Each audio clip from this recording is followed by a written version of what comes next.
Faut-il investir dans Havas? C'est ce qu'on va analyser ensemble dans cette vidéo. Ici, je vous présente ma thèse d'investissement dans Havas. Pour information, j'ai ouvert une petite position pour commencer à m'intéresser au dossier. Mon avis peut être biaisé et faites vos propres recherches, évidemment, comme d'habitude, si vous êtes intéressé par ce titre. Abonnez-vous à la chaîne et activez la cloche si ce n'est pas déjà fait. Et on commence tout de suite avec cette thèse d'investissement sur le groupe de communication et de marketing. Alors, pourquoi je me suis intéressé à Havas? J'ai vu qu'elle est apparue dans le fonds France d'indépendance AM. J'ai fait une vidéo sur la chaîne où je analysais quantitativement le groupe. Et donc, d'un point de vue quantitatif, c'était tout à fait intéressant. Havas, c'est le résultat d'un spin-off en fait de Vivendi. Donc, l'activité qui était auparavant incluse dans Vivendi a été séparée et cotée séparément à Amsterdam. D'un point de vue quantitatif, comme je l'ai déjà dit, hein, c'est intéressant. Alors, ils sont cotés à Amsterdam parce que il y a des motivations plutôt juridiques. Ils voulaient protéger Havas contre des OPA hostiles grâce à la création d'une fondation. Bon, donc c'est pour ça que c'est coté à Amsterdam. Donc c'est un point, on va dire, un peu négatif dans le sens où dans un PEA, ça aurait été, la fiscalité du dividende aurait été nulle, mais comme on est aux Pays-Bas, il y aura une retenue à la source. Voilà, c'est un des points limites, on va dire, de la cotation à Amsterdam. Alors, Havas, qu'est-ce qu'ils font? Donc, c'est une boîte qui a été fondée en 1855 à Paris. C'est un leader mondial de la communication et du marketing. Donc, ils sont sur une centaine de marchés, 23 000 employés, souvent des employés très qualifiés. On est sur quand même de la compétence de assez haut niveau. Ils ont par exemple des gens qui travaillent dans la data, dans le machine learning aussi. Ils sont plutôt sur une structure qui est décentralisée et, on va dire, mis ensemble d'un point de vue partage de connaissances, etc., grâce au Havas Village. Ils ont des centres d'excellence où, j'imagine, ils envoient les employés se former sur des thématiques assez pointues. Donc ça, c'est bien. Sur ce type d'organisation, il ne faut pas forcément être centralisé. Il vaut mieux être au plus près des clients. Les clients, d'ailleurs, sont sur plusieurs pays. Donc, il faut à chaque fois avoir des centres qui sont proches des clients dans les différents pays. Ça permet aussi la prise de décision beaucoup plus rapide d'être décentralisé. Et puis, c'est typiquement aussi la structure d'agence qui permet cela, hein. Donc on est sur des agences implantées localement pour réaliser les projets. 3 business lines, on a Havas Media, Havas Creative et Havas Health. En fait, Havas, donc la santé, c'est tellement une grosse part de leur activité qu'ils en ont fait une business line à part, hein, mais c'est les mêmes activités que Media et Creative, hein, donc communication, publicité et marketing. Du point de vue géographique, on est fortement exposé à l'Amérique du Nord, un tiers du chiffre d'affaires. On est fortement exposé à la France et au UK, c'est aussi un tiers du chiffre d'affaires. Et finalement, on est assez peu présent en Asie-Pacifique et en Amérique latine. On va voir, hein, l'Amérique latine, c'est en fait une zone où c'est en forte croissance, donc il y a du potentiel là-bas. Sur les secteurs, on l'a dit, forte exposition à la santé et au bien-être, mais après, on est assez diversifié en termes de clients finaux. Donc c'est évidemment du B2B, Havas, donc on travaille avec tout type d'industrie qui a besoin de faire la communication et la publicité. C'est le fait d'avoir aussi donc un groupe qui est très ancien, qui a une image de marque qui est assez bonne et une bonne réputation, en soi, je trouve que ça apporte un moat, c'est-à-dire un avantage, concurrentiel. Je peux me tromper, hein, ce moat peut être trop fragile, mais j'ai l'impression quand même avoir une réputation et travailler avec des clients depuis longtemps, eh bien forcément ça va entraîner, heu, ça va permettre d'avoir une collaboration qui va, du coup, durer encore plus longtemps. Donc plus le client passe du temps chez Havas, plus il va passer du temps chez Havas, à mon avis. Les clients justement, donc là, je vous ai dit une liste non exhaustive, vous en avez, plein, sur tous les continents, dans beaucoup de pays. Donc ça, c'est bien. Diversité de clientèle, donc on ne, dépend pas de la commande d'un client. Ça permet aussi d'être très, on va dire, on sera sur des industries qui sont, différentes et qui ont des cycles différents justement. Ça permet de compenser un peu justement les bas de cycle sur des secteurs qui sont en difficulté, typiquement l'automobile, par exemple.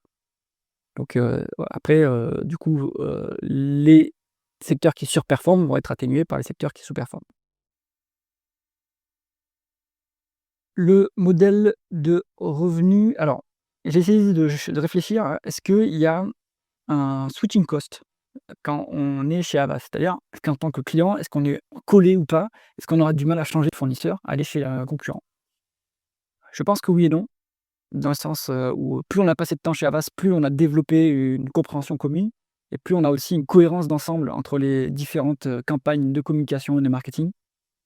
En revanche, d'un point de vue, contrat, c'est ce qui est indiqué en fait, ça c'est dans le prospectus, on est sur des contrats qui sont plutôt sur du projet et pas forcément sur des contrats à très long terme. Donc on renouvelle assez fréquemment, les contrats. Donc, en fait, le client, il n'a pas forcément à part le contrat qui est en cours et peut-être qu'il aura des pénalités sur le contrat en cours, mais il n'aura pas forcément un gros coût à changer de fournisseur. Mais il perdra évidemment toute l'expérience acquise en travaillant avec, Havas. Tous les processus, toute la compréhension commune qui a été mise en place. Donc ça garde en tête. À mon avis, voilà, il y a quand même un léger switching cost, il est pas énorme, enfin, c'est pas la même chose que dans notre industrie, hein, par exemple dans le logiciel ou, dans la banque. Donc à garder en tête. Ça, c'était pour vous donner un peu la perspective client qui est quand même un côté important, hein, pour savoir. Comme on est sur du B2B, il faut savoir, comment se comporter la commande des clients. La répartition du capital, donc ça, c'est post, scission. Avant, on avait Vivendi qui est au capital, hein, c'était pour ça qu'on a la ligne ici. Donc ce qu'on va voir, c'est en fait, allez, 69 du flottant et 31 Concert Bolloré. Donc, dans Concert Bolloré, il y a, Yannick Bolloré et la famille, en gros. Donc ils sont toujours fortement impliqués au capital, évidemment. Ils sont toujours, on va dire le plus gros, actionnaire. Ce qui est bien, hein, du coup, ça en fait quand même une société familiale. Après, il faut voir comment ils traitent les minoritaires. Comme toujours, quand on est sur une société familiale qui a une domination capitale, eh bien, on peut avoir des préjudices sur les décisions du management. Bon.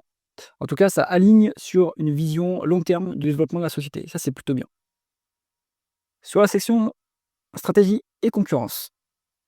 Alors, ils sont sur, sur une stratégie en fait de consolidation de parts de marché, hein. On est maintenant plus sur un marché qui est très mature, qui est pas pardon, on est plus sur un marché qui est en forte croissance, on est sur un marché qui est mature et maintenant il faut consolider les parts de marché.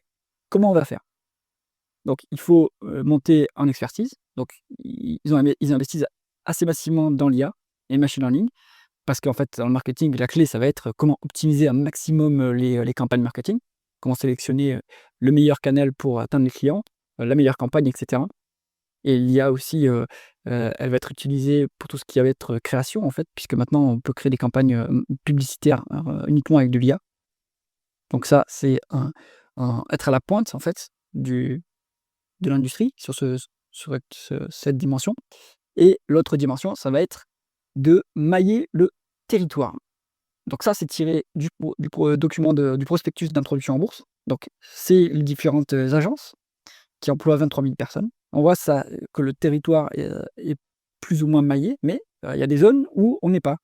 Donc la stratégie, comme c'est indiqué ici, ça va être faire des acquisitions pour acheter des agences et continuer à mailler le territoire. Donc c'est plutôt une stratégie du nénuphar, c'est-à-dire qu'on s'implante localement et puis on a des opportunités de s'implanter localement. Quand, par exemple, on gagne, un contrat avec une marque qui est dans un pays dans lequel on n'est pas, et ben, on va pouvoir ouvrir une agence pour être, au plus près de cette marque et faire sa communication et son marketing. C'est un avantage aussi, concurrentiel d'être, implanté localement parce que c'est un marché qui a des spécificités culturelles, locales, hein. Vous devez adapter votre communication, votre message à la culture locale, aux traditions locales pour que ce message ait de l'impact. Donc il faut être présent dans, la les zones intéressantes et puis il faut aussi avoir des personnes qui connaissent cette culture locale. On ne peut pas parachuter des gens qui viennent pas de la même culture en Inde, par exemple, ou en Chine. Donc là, il faut quand même des connaisseurs de la culture locale. Et donc c'est ce qu'apporte le maillage territorial. La concurrence. Et la concurrence, c'est plutôt rude, hein, quand même dans ce secteur, il faut le reconnaître. On a des géants de la publicité traditionnelle, Publicis évidemment en France, IPG, WPP au Royaume-Uni, Omnicom aux États-Unis, Dentsu au Japon. Donc ça, ce sont tous des acteurs qui sont bien plus gros que Havas. Ensuite, on vient avoir la concurrence parce qu'Havas fait aussi du conseil. Donc on va avoir la concurrence des acteurs du conseil comme Accenture, Capgemini, et cetera. Et on va avoir évidemment les géants de la tech qui vont fondre la publicité, hein, notamment on passe à Alphabet, hein, c'est leur business principal, toujours, et Amazon évidemment qui sont de plus en plus forts sur la publicité. Donc, concurrence assez rude. Maintenant, comme on est plutôt sur les parts de marché assez locales, et puis aussi par canal, hein, c'est-à-dire que les géants de la tech, eux, ils vont plutôt être dans le digital, mais c'est pas le seul canal que l'on adresse quand on est à Avas. Donc, sur les autres canaux, on va plutôt être local, et donc, ce qui va être intéressant, c'est dans une région donnée, quelle est la part de marché. Un coup d'œil au management, donc Yannick Bolloré, le fils de Vincent Bolloré, évidemment, diplômé de Paris Dauphine. Bon, il a fait ses armes dans les différentes entreprises Bolloré, donc il connaît parfaitement bien la maison. Et ce qui est intéressant, c'est qu'il est très exposé au groupe, il est fortement présent au capital du groupe, donc il a intérêt à ce que le groupe réussisse à long terme et il apporte une vision long terme. Donc ça, c'est bien. On a Jean de Iturbe, donc directeur de développement, co-directeur, donc plutôt un parcours en interne, à partir de 1980, donc ça c'est bien. Il connaît bien la maison. Par contre, il n'a pas d'action, quasiment pas d'action à Havas, hein, 36 actions, donc il n'a rien. Pas d'implication capitale, ça c'est dommage. Et l'autre co-directeur, vice-PDG, pardon, c'est Alfonso Rodes Videla, donc PDG vice-PDG depuis 2011.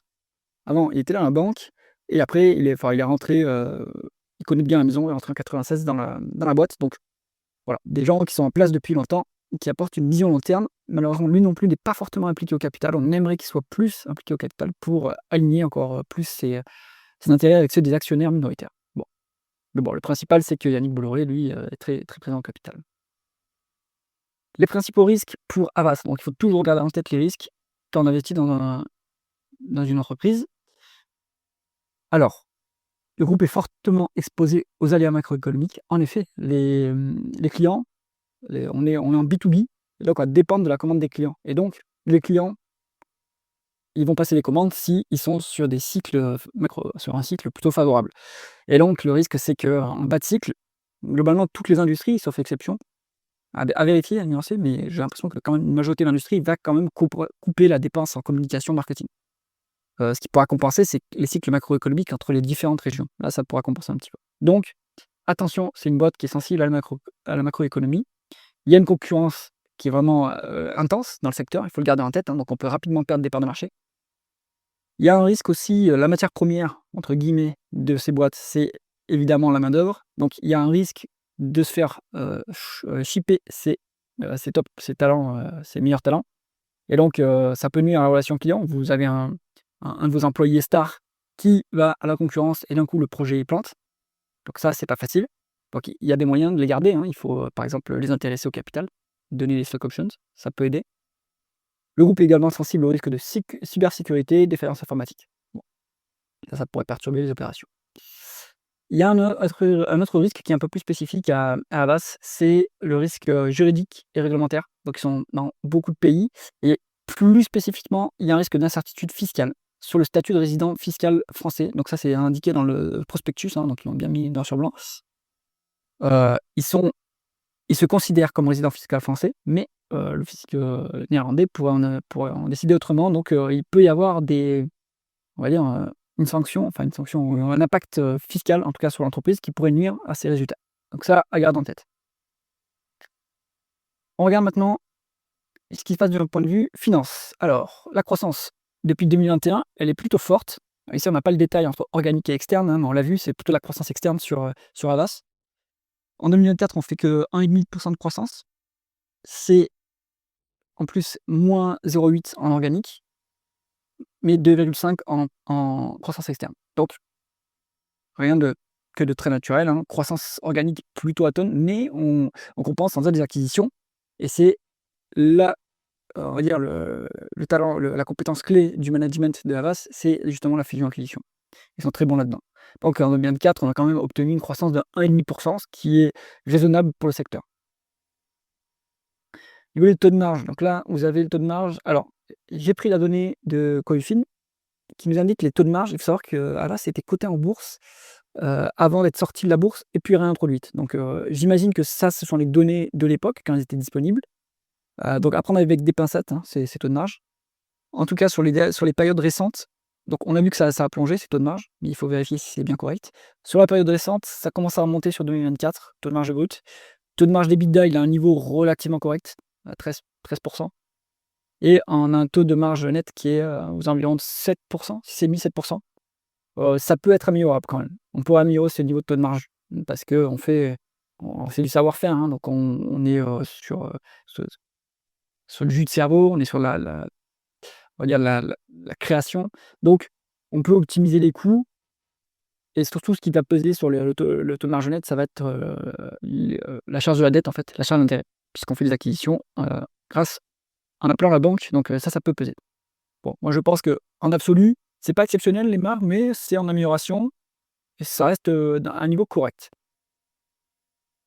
Free cash flow versus bénéfice net, c'est une boîte qui est dans un marché mature, donc on ne réinjecte plus de capital, via des CAPEX pour développer l'activité organiquement.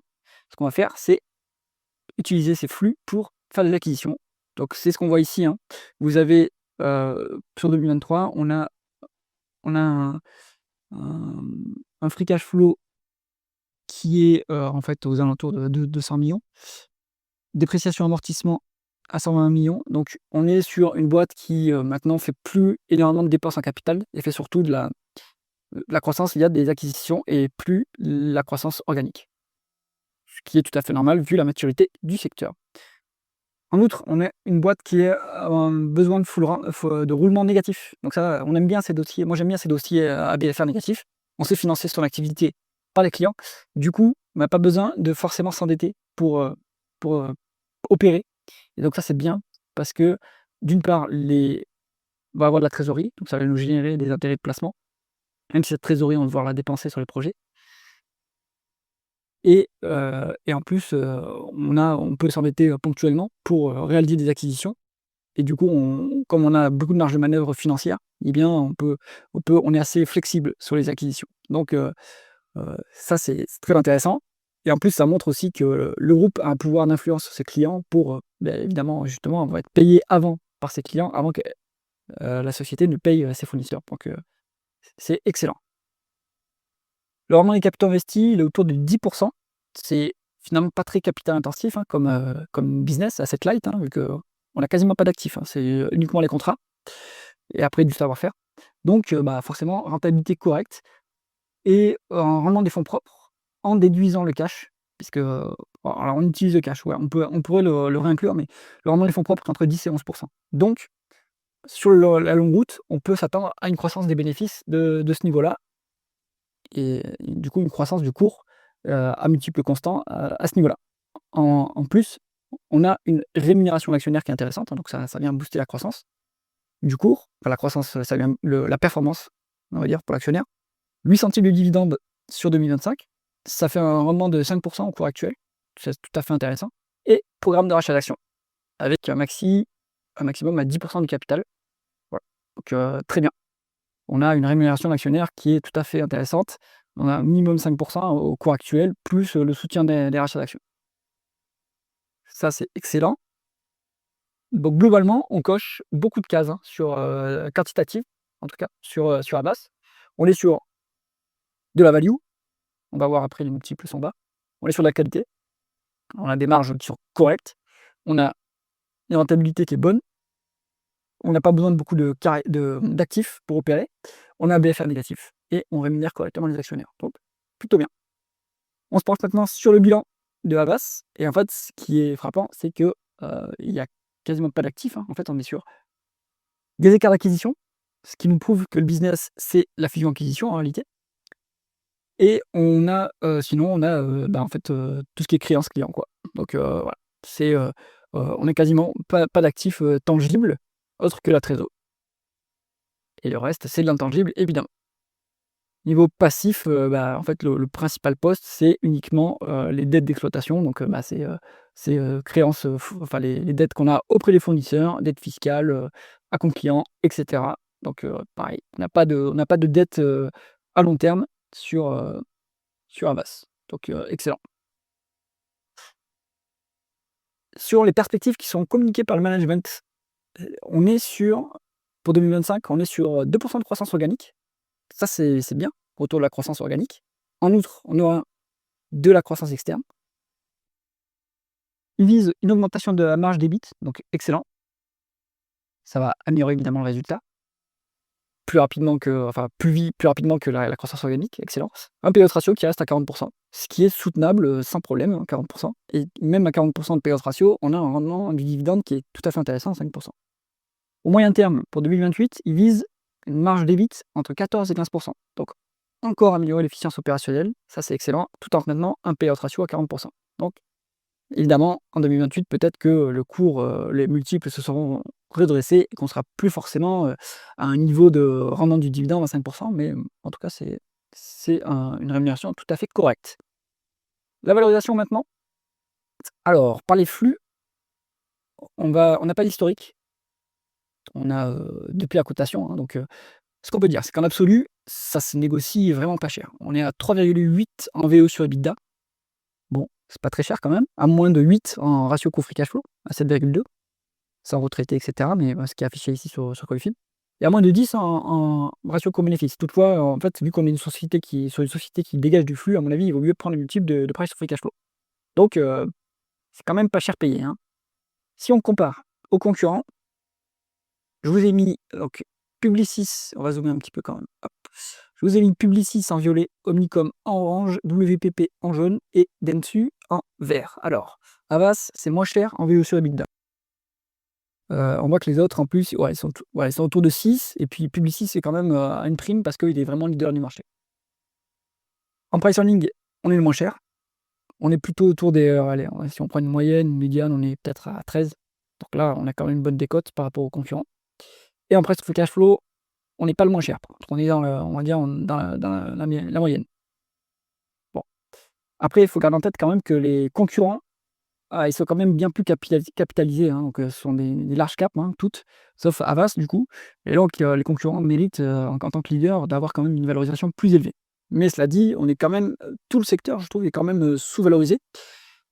Bon, on sait que par exemple, William Higgins avait fait un carton sur Publicis, avec un multiple qui s'est fortement redressé depuis 2020. Et je vois pas pourquoi on n'aurait pas un multiple pour Havas qui irait, qui a montré un petit peu en tout cas. Parce que là, il est très très faible. Si on regarde le bilan, on a une décote sur au capitaux propres, mais les puristes vous diront: «Ouais, mais c'est un peu le pipeau parce que, en fait, dans tes actifs, tu as des écarts d'acquisition». Donc, est-ce que l'écart d'acquisition est vraiment un actif qui crée de la valeur, qui produit de la valeur? Bon, en tout cas, une décote sur capitaux propres. Bon, eh bien, conclusion sur cette analyse, la valorisation est très faible, rentabilité solide, un bilan qui est ultra propre. On a beaucoup de trésorerie, hein, d'ailleurs, et ils vont la rendre aux actionnaires. Ils vont rendre cette trésorerie aux actionnaires, mais ils le font déjà, donc déjà une rémunération attractive. On n'est pas sur une boîte qui est leader, enfin, elle est leader dans les leaders mondiaux, mais elle n'a pas la taille des autres concurrents, ça c'est sûr. Maintenant, on n'est pas forcément sur des affrontements, une concurrence frontale avec les concurrents, donc ça permet d'avoir des parts de marché, les plus grosses parts de marché localement. Le management, super track record. Ils l'ont dit plusieurs fois dans le Capital Market Day, où vous pouvez retrouver le webcast. Ils ont dit plusieurs fois, ils ont jamais déprécié. Depuis 10 ans, ils n'ont pas déprécié de goodwill. Donc, ça veut dire qu'ils n'ont pas, ils ont pas dû aller analyser les acquisitions qu'ils ont faites, revoir leurs hypothèses en disant: en fait, l'acquisition, elle n'a pas délivré autant de valeur que l'on espérait, du coup, on doit déprécier le goodwill là. Donc, ça s'est jamais produit. Ça veut dire aussi qu'ils sont excellents en FUSAC et qui ne surpayent pas leurs acquisitions. Donc, très bien. En réalité, ça aussi, c'est le talent clé, hein, de cette boîte. En outre en plus de leur métier traditionnel, c'est leur expertise en fusion-acquisition. Si on compare, vu les multiples, pour être conservateur, moi je pense qu'on peut viser 30 de hausse du cours, ce qui serait 30 du hausse du multiple, hein. Enfin, mais on va avoir une croissance des bénéfices, sans aucun problème, vu qu'ils prévoient d'avoir des hausses de taux de marge. Mais je pense qu'on va aussi avoir un redressement du multiple parce qu'on est vraiment très bas comparé aux concurrents. Donc, même si les concurrents sont quand même beaucoup plus hauts, Là, vraiment, 3,8 en VO sur EBITDA et 7 à 8 en price to cash flow, c'est pas très cher payé. Donc, mon objectif de cours, je le fixe à 2,07 €. On est à 1,60 € actuellement. Voilà. Mais je pense que c'est un objectif assez conservateur et je serais prêt à le rehausser en fonction des résultats. Pour faire cet article, je me suis basé sur le document de cotation de Havas, de cotation en bourse, qui a eu lieu en décembre 2024. J'ai regardé le webcast du Capital Market Day et la présentation des résultats annuels. Comme d'habitude, ce n'est pas un conseil en investissement, faites vos propres recherches, pensez à vous abonner à la chaîne et moi je vous dis à bientôt.